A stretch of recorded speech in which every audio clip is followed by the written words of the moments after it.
Tesla stock is currently up in the pre-market, 0.07%, but up still, sitting at 182.70. For the week, Tesla stock is down about 2.25%. Yesterday, around 9 a.m., the stock reached $187 per share. It was around this time where I placed a 190 put to expire at the end of the week. In the very, very short term, I plan to sell both the 182.5 put and the 190 put, and then purchase actual Tesla shares with the proceeds. Should TSLA sink below 175, I will pull that trigger and buy shares immediately. I'll also be looking to place calls set to expire in the middle of July, just in case TSLA decides to rock it up. Why, after deciding to put tariffs in place on Chinese EVs, is the EU now agreeing to hold talks with China? Well, that's easy. Because the EU realizes China may have a bit more leverage than they once thought. Don't get it twisted. These tariffs are temporary. Question is, do you dare anger that red dragon over there? The EU really approached this differently, at least, in their view, and I think in reality, than, say, Washington did, or even we've seen other countries, including Turkey or Brazil, put in place higher tariff rates on electric vehicles, really out of concern of the amount of volume coming out of China. At this, with a month-long investigation to get to the bottom of just how much, subsidization has been applied to this industry, and really came up with, you sort of did the math essentially and are showing our work in terms of, just how much of a tariff needs to be put in place company by company based on how much support they've had over the years. What else are they going to be using in terms of this discussion, this debate, this negotiation to try and put pressure on China, to try and push through some accessions at least? I think, I would assume that there is going to be, some sharing of some of the particulars around this investigation to kind of, lay out the case for why these tariffs have been put into place. There's also, I think, going to be a desire on the part of folks on the Brussels side to really try and limit the extent of sort of return fire, if you will. So there's already been, threats made of putting tariffs on imported vehicles with large engines. That's a big concern for the Germans in particular. Volkswagen and Mercedes and BMW are very worried about that. But also beyond the auto industry, I mean, the threats being put on, everything from dairy to wine to French brandy.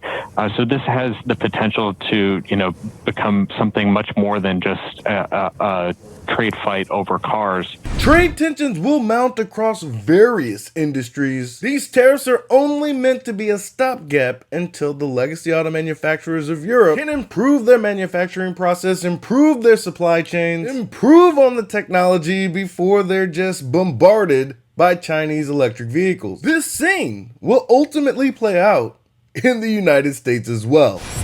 One of the things that does align Washington and Brussels is this concern about overcapacity. And so while China will sort of message, to this idea of, big companies like BYD and CATL are setting up shop in Europe and hiring workers in Europe to make electric vehicles and batteries.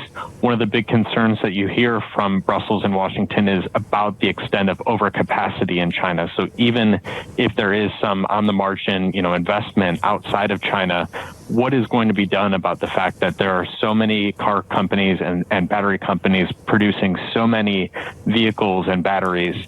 And to what extent can the rest of the world even, possibly compete when, they're working with workforces that are paid more and sort of undercut by the fact that China just has so much capacity and such an advantage in terms of price.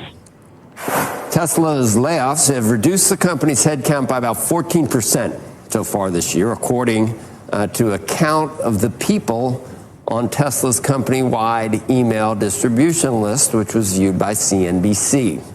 In April, Musk told employees that the company would be cutting more than 10% of its staff, and reports at the time said Musk was aiming for staff cuts of up to 20%. Musk recently reinstated performance-based stock options for, in his words, exceptional employees as a way to potentially boost morale. It would be enough to keep me going. I mean, the only reason I would love to work for Tesla is to get about 75% of my check in stock options. I'd be working so hard, my would be like, hey man, you're gonna have to go home. You're here from sun up to sundown. We can't pay you for all these hours. Even if they gave me a mop and broom, guaranteed the only other motherfucker in there more hours than me would be Elon Musk. To get another kid too. Did you see that? No, I did not see I that. think so. I think it makes an even dozen. Not a baker's dozen. That's the next one will be up. Isn't 13 a baker's 13's dozen? a baker's Yeah, I dozen. think he's got a regular dozen. Wow. That's something, isn't it? Cheaper by the dozen. That's just a freaking biblical number of children. Kudos and congratulations to Elon. With any luck, he can get to 15. He can get to 15, right? That's something. That's getting it done, though. Getting it done. If he worries about population growth, Doing his part. not just talk. He's not just talking the talk. He's doing something, walking the walk, if you will. Yeah. We get it, Joe.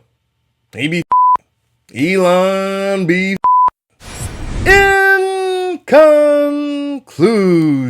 It's a pretty quick one. China and the EU, they're gonna hold some talks about these tariffs. Let's see how that turns out. And Elon's cut the workforce over there at Tesla about 14%. I suppose nothing's truly falling apart. Their registrations in China are the highest they've been in 2024. Cybertruck is ramping up quite nicely, expected to exceed volumes of various different other electric vehicle manufacturers, particularly in the truck space, despite the Foundation series costing about $100 grand. It is truly a privilege to work at Tesla. I would do it in a heartbeat, and they could just use 75% of my check and convert that straight to stock options. And let's make sure Elon can get over 15 children on this planet before he goes, please. I'm a firm believer that the techno king of Tesla should have as many descendants on this planet as humanly possible. That's all I've got for you today. Be easy. Peace.